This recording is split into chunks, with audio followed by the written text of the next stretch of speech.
కల్వకుంట్ల కుటుంబం అవినీతికి నిదర్శనం అని చెప్పడానికి ఈ పేపర్లో వచ్చినటువంటి యాడ్స్ ప్రతి దాంట్లో ఆమె ఇవాళ పెట్టబోయేటువంటి పార్టీకి పూర్తిగా ఈ రాష్ట్రంలో ఉన్నటువంటి చిన్న పత్రికలు పెద్ద పత్రికలకు అన్నింటికీ కూడా యాడ్స్ ఇవ్వడం జరిగింది. ఒక్కొక్క యాడ్ మినిమం 50 లక్షల కోటి రూపాయలు, 40 లక్షలు, 30 లక్షలు, తక్కువ ఏ యాడ్ ఉండదు. రాష్ట్ర వ్యాప్తంగా ఉన్నటువంటి Hindi paper, English paper, Urdu paper and Telugu paper అన్ని పేపర్లకి యాడ్స్ ఇచ్చారు. ఒక్కసారి ఎమ్మెల్సీ, ఒక్కసారి ఎంపీ అయితే ఇన్ని కోట్లు సంపాదిస్తారు. ఎట్లా సంపాదిస్తారు?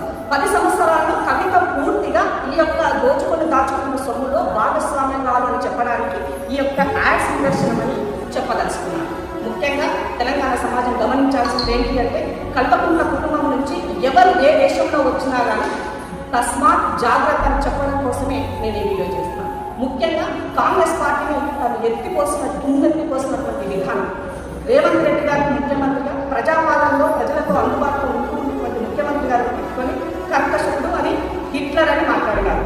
హిట్లర్ ఎవరో అందరికీ తెలిసి రాష్ట్రంలో నియంతగా దొరల పాలనలో, గడి పాలనలో ఎవరు పాలించినారో అందరికీ తెలుసు. అయ్యను ఒకే ఒక మాట జస్ట్ మరమనిషి అని చెప్పి చాలా సింపుల్గా లైట్గా అనుకుంటున్నప్పుడే ఈ పార్టీ పూర్తిగా కేసీఆర్ గారి ఇంటి నుంచి వచ్చినటువంటి పార్టీని ఆయన రూపకం, ఆయన యొక్క పూర్తి అండదండలతో ఆలోచించబోయినటువంటి ఈ పార్టీ పట్ల తెలంగాణ సమాజం జాగ్రత్తగా ఉండాలని చెప్పి నేను ఈ సందర్భంగా గుర్తు చేస్తున్న మీ ఆడబిడ్డలు. ఇన్ని యాడ్స్ రావడానికి ట్రాన్స్పరెంట్గా, పారదర్శకంగా మీరు ఉన్నారని చెప్పడానికి ఈ యాడ్స్ ఏ రూపైనా డబ్బులు చెల్లించారో మీరు ట్రాన్స్పరెంట్గా వీటికి సంబంధించిన విషయాన్ని సమాజం ముందు పెట్టాలని చెప్పి నేను డిమాండ్ చేస్తాను.